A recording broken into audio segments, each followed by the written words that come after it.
El ejército mongol y su impresionante logística, entrenamiento, tácticas, reclutamiento y armas.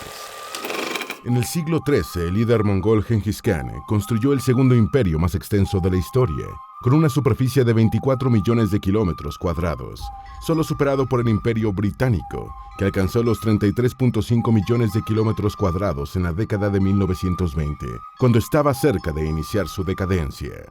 Como un pueblo nómada que no llegó a dominar el trabajo de los metales, formado por rudos guerreros de las estepas cuyas principales fortalezas eran su habilidad como jinetes y su puntería con el arco, llegó a dominar a imperios tecnológicamente más avanzados. Como los mongoles conquistaron China, un imperio que ya disponía de la ventaja tecnológica del uso de la pólvora. Las respuestas a estas preguntas tienen que ver con la naturaleza de los mongoles como feroces guerreros, su preparación para la guerra desde la niñez, la impresionante logística de su ejército, diseñada para convertir el arquero a caballo en el combatiente más temible, y otras características que te contaremos en este video. Antes de meternos a fondo, no te olvides de suscribir a nuestro canal y activar las notificaciones para mantenerte al día con nuestras actualizaciones.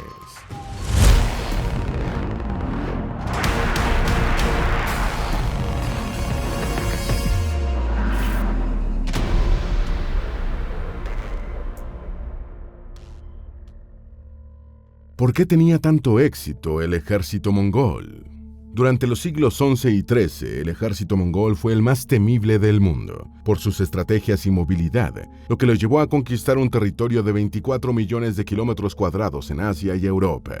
Los líderes mongoles, especialmente Genghis Khan, introdujeron innovaciones que permitieron a sus guerreros conquistar vastos territorios y mostraron una gran habilidad para incorporar a su arsenal las armas que no conocían y que tuvieron que enfrentar, como las bombas de pólvora, las flechas incendiarias y las lanzas incendiarias.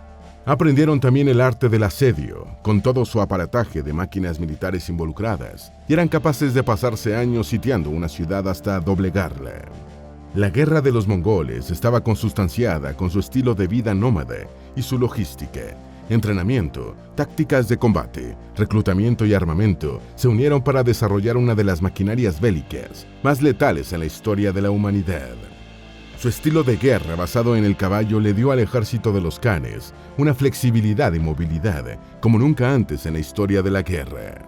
Cambiando de caballo hasta 8 veces al día, un guerrero mongol podía recorrer distancias insuperables por un soldado rival de la época, particularmente los caballeros europeos, casi inmovilizados con sus pesadas armaduras.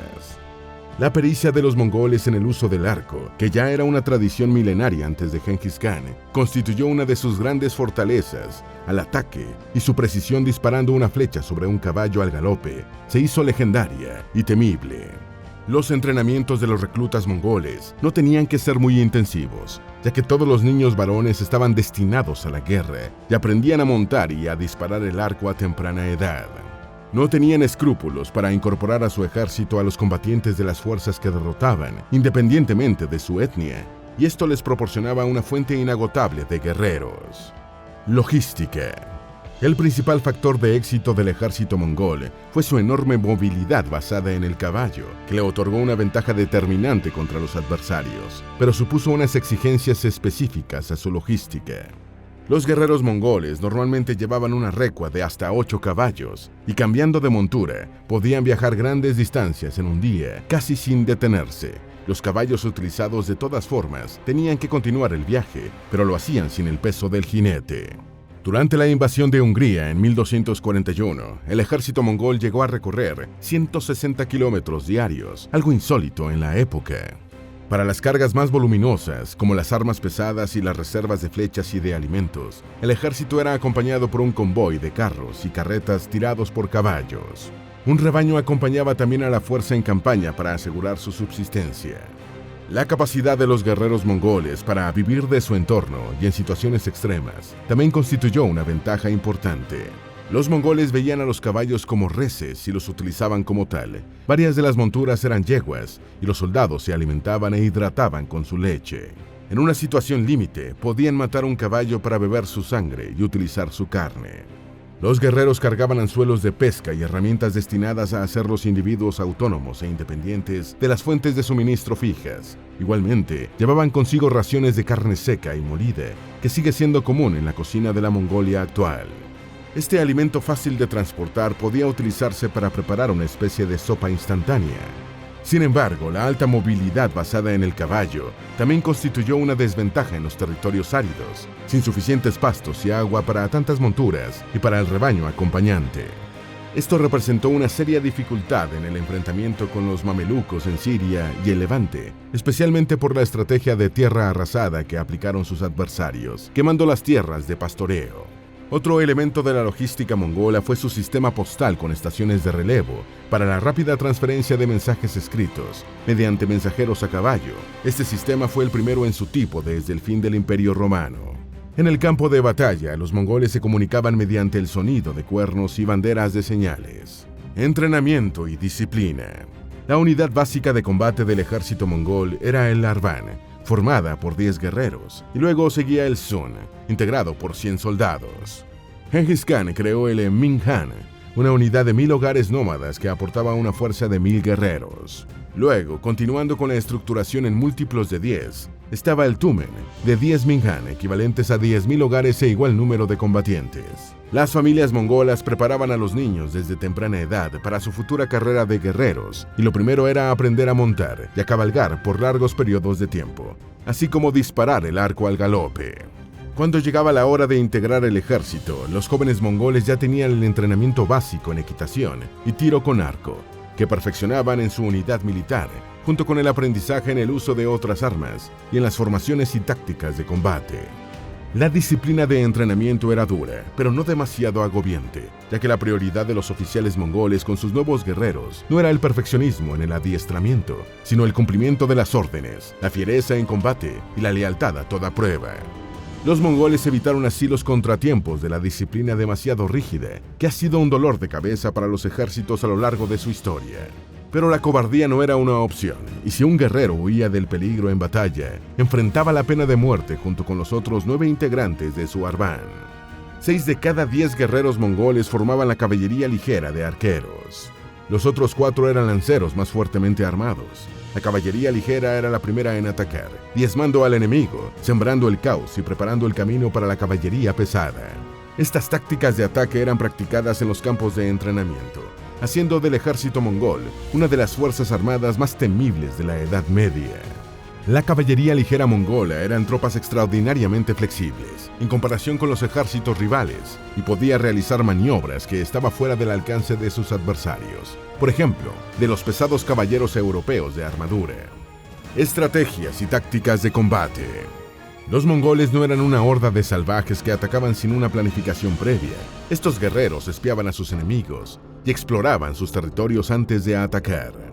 Antes de lanzarse sobre las ciudades europeas y asiáticas, enviaban espías que elaboraban mapas y establecían rutas, y evaluaban la capacidad del adversario para resistir una invasión.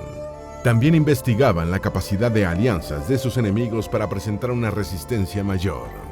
Ya lanzado el ataque, las primeras filas eran ocupadas por los soldados capturados a los ejércitos enemigos, que cumplían el rol de carne de cañón para proteger a las fuerzas étnicamente mongolas. Cuando asediaban una ciudad amurallada, una de sus tácticas preferidas era desviar el curso del río que proporcionaba el agua para rendirla por la sed. Los mongoles fueron unos exitosos practicantes de la guerra psicológica y se encargaban de que en las ciudades que iban a atacar se conocieran las atrocidades que cometían previamente. Una práctica de amedrentamiento era llevar colgada en la montura una cabeza humana de un decapitado. También fueron unos artistas del engaño. Dividían sus fuerzas en varios grupos que iban apareciendo como de la nada, dando la sensación de que eran más. Se dejaban ver en lo alto de las colinas, para luego esconderse y emboscar a sus enemigos cuando eran atacados. En sus acampadas por las noches, encendían 5 veces más fogatas de las que necesitaban, para dar la impresión de que eran más numerosos. La retirada fingida era una de sus tácticas más comunes, fingiendo el caos y la derrota en el fragor de la batalla. Parecían repentinamente aterrorizados y escapaban, girando por atacar en el momento preciso al enemigo que los perseguía. En la medida que los ejércitos rivales iban conociendo la táctica, los mongoles extendían más la duración de la retirada fingida, incluso por semanas, para convencer a sus perseguidores de que huían, cuando realmente estaban esperando el momento oportuno para contraatacar. Ataban ramas de árboles a las colas de sus caballos, produciendo unas inmensas tormentas de polvo que hacían creer a los atacados que iban a ser embestidos por un tsunami al galope. El reclutamiento en el ejército mongol. El imperio mongol fue fundado en 1206 por Genghis Khan y en su máximo apogeo tuvo una población de más de 100 millones de personas, abarcando desde el Danubio hasta la península de Corea, integrando China, parte de la India, Persia, Mesopotamia, Europa Oriental y Rusia, entre otros territorios. El embrión imperial fueron las tribus mongolas que, bajo el mando de Genghis Khan, comenzaron atacando territorios de las actuales China y Rusia, con un ejército relativamente pequeño. Sin embargo, el Khan ideó un método para el agrandamiento de su ejército y el fortalecimiento de su imperio, que aplicaba en todas las ciudades que conquistaba. La población de una ciudad conquistada era dividida en 4 grupos: los hombres en condiciones de combatir, los artesanos e ingenieros, las mujeres y niños en edad y condiciones de prestar servidumbre, y el resto, que incluía a los ancianos de ambos sexos. Los 3 primeros grupos solo tenían la opción propuesta por el Khan, porque la otra era la muerte. Los hombres en capacidad de combatir se incorporaban al ejército, en el que eran utilizados en primera fila como carne de cañón, si no pertenecían a una tribu mongola. Los niños y las mujeres jóvenes eran entregados como esclavos a los oficiales y guerreros del ejército. Los artesanos e ingenieros eran deportados a otros territorios del imperio, excepto los que tuvieran conocimientos militares o útiles al ejército, en cuyo caso eran adscritos a este. El resto de los habitantes de la ciudad conquistada podía salvar la vida, dependiendo del humor del Khan, pero si habían opuesto demasiada resistencia, eran exterminados. Los ingenieros chinos y persas reclutados fueron de mucha utilidad a Genghis Khan en la construcción de máquinas de guerra, especialmente las utilizadas en el asedio de ciudades. Estos técnicos de la guerra mostraron un grado considerable de ingenio, como cuando el ejército mongol sitió la ciudad de Urgench y se quedó sin piedras para lanzar con las catapultas. Entonces, los ingenieros decidieron talar los árboles, convirtiendo los trozos de troncos en piezas redondeadas para lanzarlas como proyectiles. Los mongoles también utilizaron la táctica de acopiar piedras en diferentes puntos antes de atacar una ciudad. Así rara vez se quedaban sin obuses para sus catapultas. Las armas básicas de un soldado mongol. Los mongoles usaban una armadura laminar hecha de escamas de hierro o de cuero impermeabilizado con brea, que llevaban sobre un grueso abrigo. Los oficiales de mayor rango utilizaban cascos de placas de hierro, mientras que el de los guerreros era de cuero. El gorro mongol era cónico y acolchado y tenía orejeras y una visera reversible. En el cinturón portaban una espada, una daga y posiblemente un hacha. El calzado del guerrero mongol eran unas botas de cuero, no tan pesadas y resistentes como la de los otros ejércitos, ya que siempre andaban a caballo y no marchando a pie. El arma fundamental era un arco compuesto fabricado de cuerno laminado, tendones y madera. En la cara exterior del arco iba una capa de tendones para hacer resistencia a la tracción, mientras que la parte interior era de cuerno para resistir la compresión. En lo esencial, estos arcos habían sido el arma de pastores, cazadores y guerreros de las estepas durante más de 2 milenios, y los mongoles llevaban su utilización en su ADN. Las leyendas dicen que había arqueros de tanta puntería que acertaban a las aves en las alas. Los carcajes contenían 60 flechas e iban colgados a la espalda del jinete. Los guerreros podían disparar una flecha a 200 metros de distancia, aunque la caballería ligera operaba óptimamente con lanzamientos a 150 o 175 metros del objetivo. Convirtieron en un arte disparar la flecha en el momento preciso en el que el caballo tenía sus 4 patas separadas del suelo, para tener una mayor precisión. El tiro con arco a caballo, con el que los mongoles causaron el terror por Asia y Europa, ha sido revivido en el siglo XXI como deporte o entretenimiento. Las espadas de los guerreros de los Khanes fueron los sables turco-mongoles utilizados por los nómadas túrquicos entre los siglos VIII y XIV en las estepas euroasiáticas. Tenían una hoja de entre 76 y 102 centímetros de longitud y una suave curvatura rematada en una punta utilizada para empujar. Eran fabricadas con una empuñadura curva para facilitar su balanceo por un hombre a caballo. Los guerreros mongoles usaban sus espadas con 1 o 2 manos. Uso de la pólvora por los mongoles y contra los mongoles. La primera invasión mongola a China contra la dinastía Jin se produjo en 1211, aunque la conquista total no se consumó hasta 1234. En 1232, los mongoles sitiaron Kaifeng, la capital Jin, y desplegaron armas de pólvora, junto con otros recursos de asedio más tradicionales.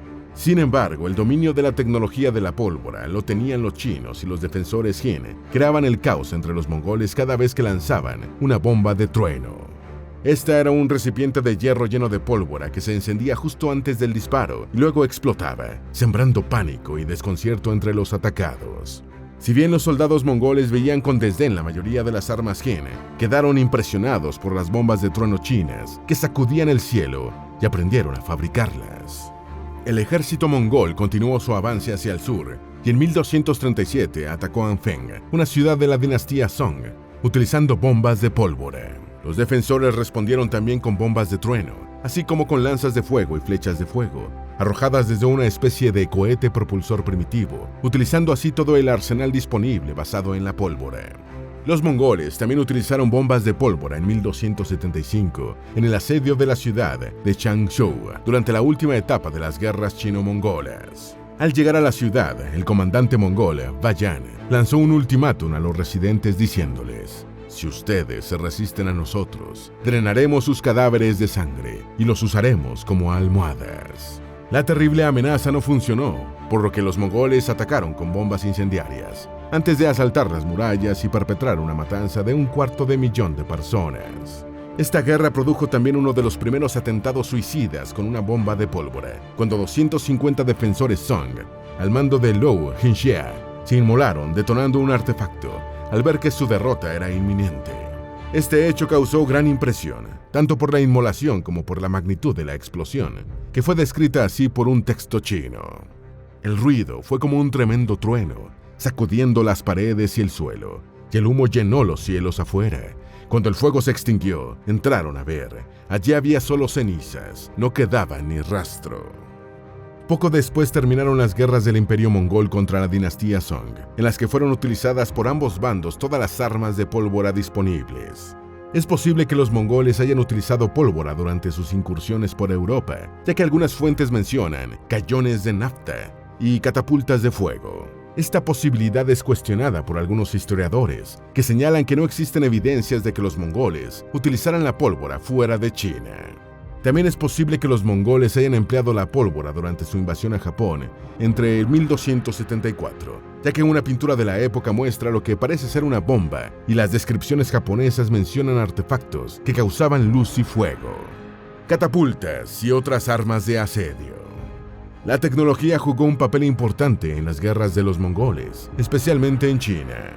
Las máquinas de asedio se convirtieron en herramientas de guerra para Gengis Khan y otros jefes mongoles, particularmente cuando atacaban ciudades amuralladas. Pero a diferencia de los ejércitos europeos, que transportaban los componentes de las máquinas de asedio con convoyes tirados por caballos para armarlas en los lugares de utilización, los mongoles llevaban ingenieros militares que construían los artefactos a partir de cero en los sitios de batalla. Esto les proporcionaba una ventaja adicional al moverse con mayor ligereza durante sus campañas. Los ingenieros que construían estos artefactos y prestaban asistencia durante su utilización no eran los toscos guerreros de las estepas, sino especialistas reclutados en los imperios de mayor desarrollo tecnológico, como China y Persia. A pesar de su crueldad y ferocidad, Gengis Khan siempre estaba dispuesto a incorporar a su ejército a cualquier especialista que le brindara una ventaja técnica, sin importar su nacionalidad. Los mongoles también utilizaron ballestas operadas por ballesteros chinos incorporados al ejército. Estas armas eran instaladas en las colinas para atacar las ciudades sitiadas.